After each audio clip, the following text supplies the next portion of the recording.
Genshin Impact is making so much money. Wait a minute. I could do that too. I'll just copy every single thing that Genshin does, and it'll be perfect. I'll be rich. Copying aspects of a popular game does not make a good game. Why is Paimon in the game? And in this video, I'm gonna tell you exactly why Astra Knights of Veda is such a disappointing mess, starting with gameplay. Astra's gameplay is pretty much a 2D beat 'em up. Think those little fighting games at the arcade, or even, again, Dragon's Crown, which you can even see the inspiration art style-wise. This game is literally Dragon's Crown, but bad. I don't even know what the heck that means. I don't even know what that is, but it sounds better.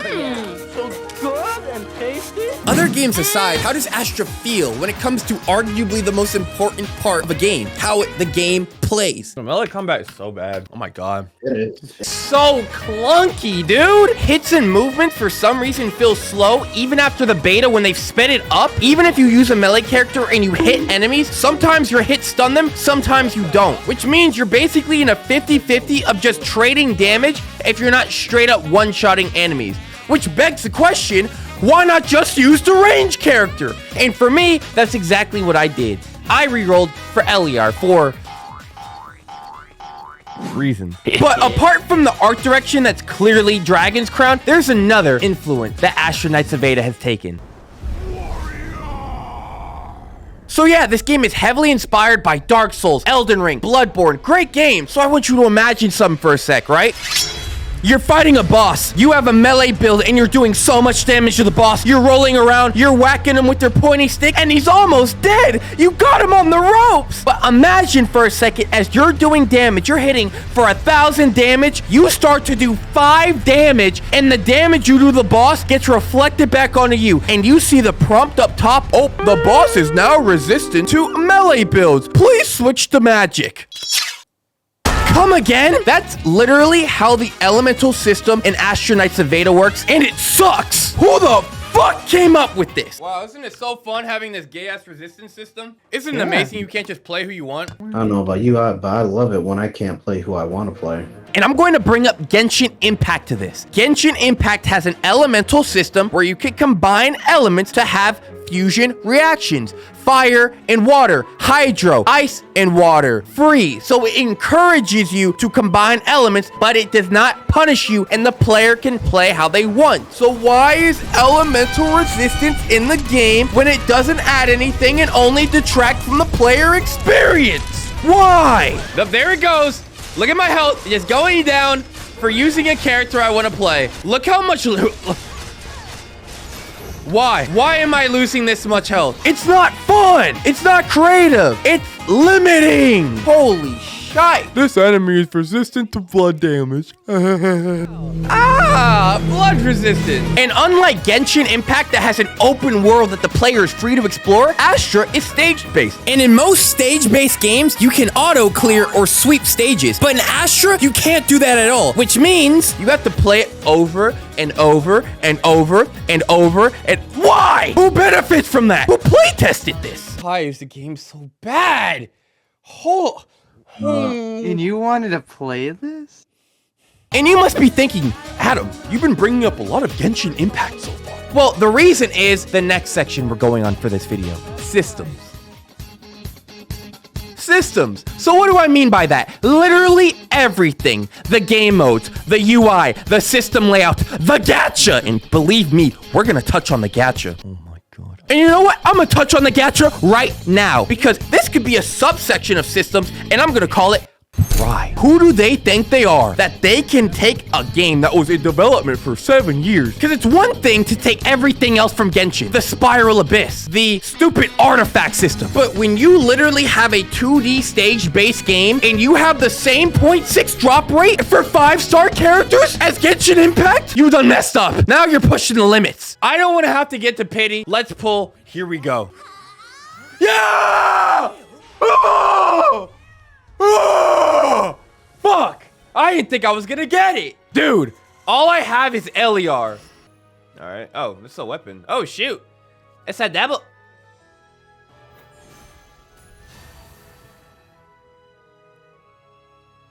A fucking weapon? Genshin changed the game by being one of the first open world gacha games. What has Astra done that's unique or mind-blowing? 7 years, my ass! Does this look like 7 years? Apparently, this game was in development for 7 years. Yeah, my ass. No, it wasn't. They were okay. thinking about it for 7 years, and it was in development for 2 months. Oh my god. Okay, the gameplay's kind of clunky, and they have stupid elemental systems. The game is greedy, but what about the content? 7 years, they had a whole bunch of time to plan stuff, but there's nothing to do! And that's where we touch on content next.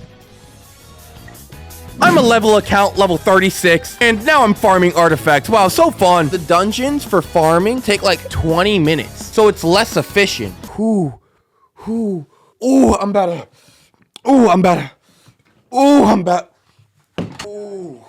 I hate this game. I hate this game so much. So Astra Knights of Veda, it's literally just use stamina on stages, or the raids, the artifact dungeons, or maybe PvP. As you can tell, I'm really pissed right now, but I do have to say, there is a positive aspect of Astra Knights of Veda that I think other games, gacha games in particular, can take note of.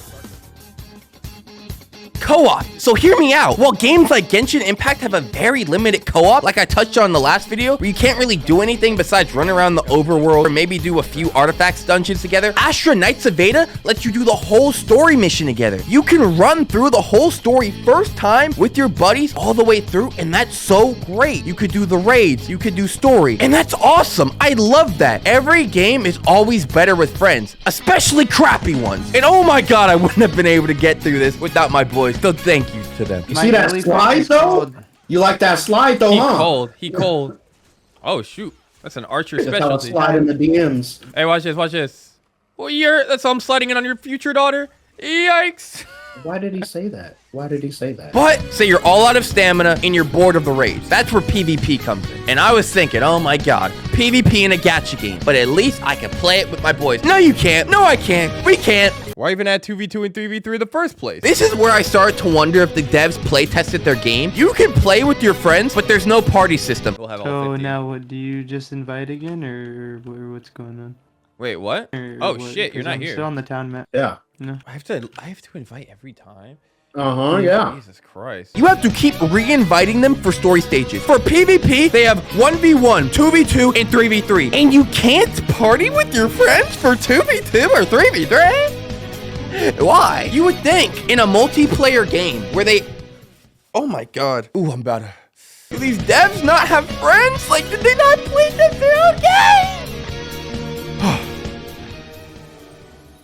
Well, yeah, after all of that, that is Astra Knights of Veda. And for a game that was in development for 7 years, it really doesn't feel like it, especially looking at it straight up. It has clunky combat, a lack of convenience features like auto sweep or a party system, greedy monetization that really just makes me wonder who the devs think, who the hell they are, who put you on the planet.